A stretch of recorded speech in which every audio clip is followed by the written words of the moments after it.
Showdown time. Christopher Mad Dog Russo is here, all dressed up. How are you, doggy? Hello there, Brian Boy. How's my main man? Things good? I'm doing well, doggy. Doggy, I'm watching a lot of baseball these days. I don't have to watch like tennis and football the way you do.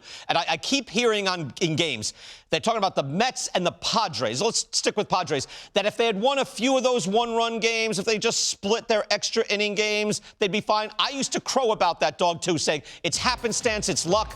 I'm saying with the Padres, nope, I've watched them enough. It's not luck. Give me your take on San Diego baseball. Well, I think there's a missing dynamic there, Brian. I think, the one-run games indicates that they lack some grittiness. I think this Hader thing from a couple of days ago, and he didn't want to pitch the eighth inning. They're all over Machado for whatever the reason. Sounds like there's some dysfunction in that clubhouse, and they never really got anything going. I mean, and, remember one thing, too, last year, Brian, they only won 88, 89 games. It wasn't like they won 100 games. Now, they had a great postseason because they picked off the Mets and the Dodgers, but over 162, they were not great.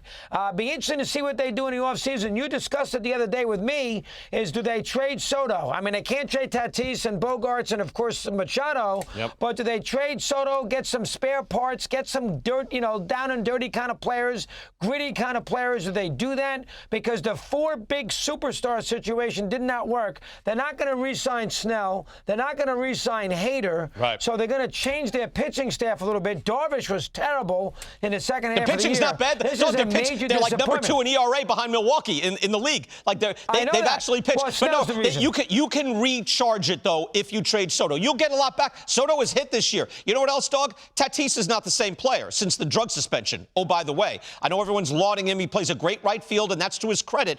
But he had a 160 OPS plus his first 3 years playing shortstop. It's now about 118.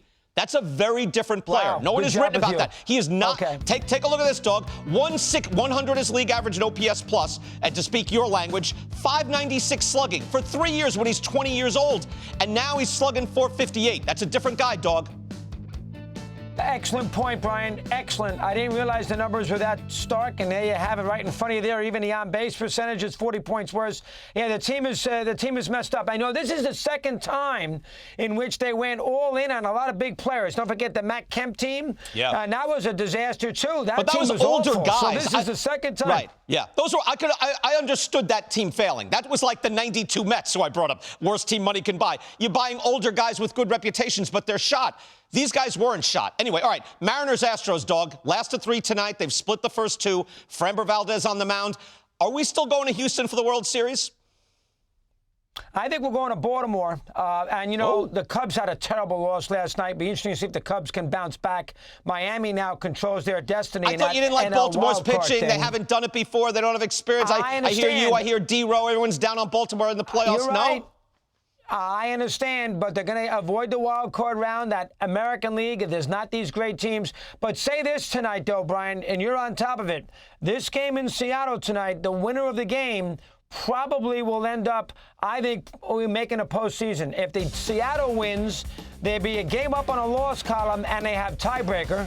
Yeah. If Houston wins, there'd be a game and a half up, and they play the Diamondbacks while they have to play Texas 4 games. So the winner of tonight's game in Seattle will probably end up in the postseason. Blue Jays are going to make it. Texas is going to make it. We all know Tampa's going to make it. So the winner of tonight's game most likely will play Minnesota first-round playoffs next Tuesday. I would put my money on Valdez. I trust him, so I would put my money on him if I had to make a pick. Yeah, I'm surprised they're even in this situation. Blue Jays are like the Padres, dog. Like, they're good, and yet they're not making it happen. But the Blue Jays get a big break. They don't even have to win tonight because they're going to pick up a game on the wild card standings because the loser of Seattle-Houston still's got the same amount of losses, and they have an extra loss. So they will be 2 up going into the weekend no matter what. So the fact that these two play each other negates the Blue Jays losing a game or 2 to Garrett Cole and the Yankees. It's a big advantage that Toronto had the last week of the season here. All right, you're on it. Mad Dog, lastly, you and I, we're now speaking to a new generation. I find that more and more. And I do struggle to fully describe Brooks Robinson's place in sports history.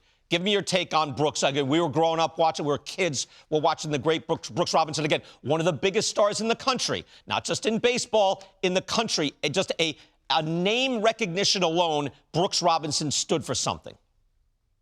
Yeah, 100%. He's almost a little bit like Ozzie Smith at his position, and he's a much better hitter than Ozzie Smith. He won an MVP. Here's Brooks in the '70 World Series against Cincinnati, one in which he was the MVP. He was wonderful on those slow rollers in from the infield. He had a great pair of hands, just a ball against Bench, who had a good World Series in '70. Remember one thing, too. That's the play against Lee May, which was an out when the AstroTurf. That was the first year. And then, of course, he had a tremendous World Series against the Reds. He was the MVP. He was the MVP in '64, the MVP of the '70 World Series. And if you think about it, Brian, historically in Baltimore, that great blue-collar town, if you had a Mount Rushmore of the Baltimore athletes, he's on it. Unitas, him, Cal Ripken, take your pick. You know, Ray Lewis, take your pick. But Brooks was there in 1955, left in '75. The Orioles didn't get the Baltimore, in 53, 54 from St. Louis. So he was part of that Oriole team for a long period of time. He won the MVP in '64. He homered in the first inning of 1966 in Game 1 against the Dodgers. And then he won the MVP in the World Series in '70 against, obviously, Cincinnati. This is a tremendous and a great guy from Little Rock, Arkansas. Can't say enough about him. The great Brooks Robinson. You know, I look at it, Doug, like Brooks Robinson, Stan Musial, Buck O'Neill, Al Kaline. They have statues for a reason, right? They represent something, kind of the best of the country in a lot of ways. You know, thank you, Doug. Very similar to Kaline, who came up in '54 as an 18-year-old, and Brooks came up in '55 as an 18-year-old. Interesting point. Good job there. Iconic players. We're going to have a full memorial respect for Brooks Robinson coming up in a little bit. Good to see you, Dog. Thank you for your time.